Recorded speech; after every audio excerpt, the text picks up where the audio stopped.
عرفان صدیقی کی بیماری کی خبر سن کر اور ان کے بارے میں سوچتا رہا۔ وہ ان کالم نگاروں میں سے تھے جو ویسے بھی کبھی پسند نہیں تھے۔ بہت سے کالم نگار ایسے ہوتے ہیں جن کے نقطہ نظر سے آپ کو اختلاف ہوتا ہے، مگر آپ پھر بھی ان کے طرز تحریر کی خاطر انہیں پڑھتے ہیں۔ ارشاد حقانی، عبدالقادر حسن، ہارون رشید ایسے ہی کالم نگار تھے جن کی بات پسند آئے نہ آئے مگر تحریر کی سلالت، روانی اور خوبصورت انداز ضرور پسند آتا تھا۔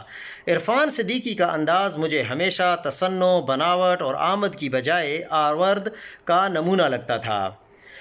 اسی وجہ سے وہ اتنے بھوجل تھے کہ کبھی صحیح کر کے پڑھے ہی نہیں، مگر بعد میں مجبوراً اس لیے پڑھتے تھے کہ دیکھیں حضرت نے کس طرح الفاظ کی جادوگری سے سیاہ کو سفید اور رات کو دن ثابت کرنے کی کوشش کی ہے۔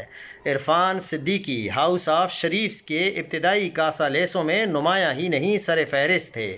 اب یہ معلوم نہیں کہ ہاؤس آف شریفز کے ہیڈ ہنٹرز نے انہیں شناخت کر کے اپنے قلمی میراثیوں کے ٹولے میں شامل کیا تھا یا پھر وہ خود نواز شریف کے اپنے جیسے قلم فروشوں پر فیاضیوں کے قصے سن کر ان کے درد پر جا کر سجدہ ریز ہوئے تھے۔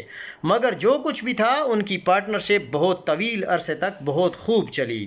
ہاؤس آف شریف سے اپنی طویل رفاقت کے دوران انہوں نے جس طرح اس خاندان کے سیاہ کو سفید، ان کے شرق و شرافت، ان کی غلاظت کو من و سلوہ ثابت کرنے میں تن من دھن لگایا، وہ ان کے بعد آنے والے خورشید احمد ندیم جیسے قلم اور ضمیر فروشوں کے لیے ایک بینچ مارک اور مشتعل راہ بنا۔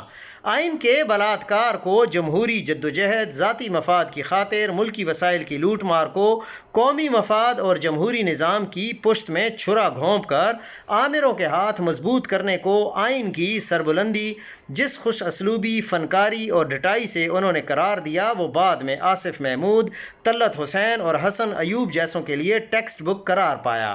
عرفان صدیقی جیسے کرداروں کو دیکھ کر مجھے ہمیشہ ڈاکٹر فاسسٹس کی کچھ یاد آتی تھی، جس طرح ڈرامے میں ڈاکٹر فاسسٹس جیسے عالم اور فاضل نے کچھ عرصے کے دنیاوی جاہ و حشم کی خاطر اپنی روح بیچ دی تھی۔ بیانیہ عرفان صدیقی سمیت بہت سے دانشوروں نے اپنی روح ہاؤس آف شریفز کے پاس گروی رکھوائی تھی، اور اس میں بھی کوئی شک نہیں کہ لوسیفر کی طرح ہاؤس آف شریفز نے بھی معاہدے کے اپنے حصے کی بہت خوب پاسداری کی۔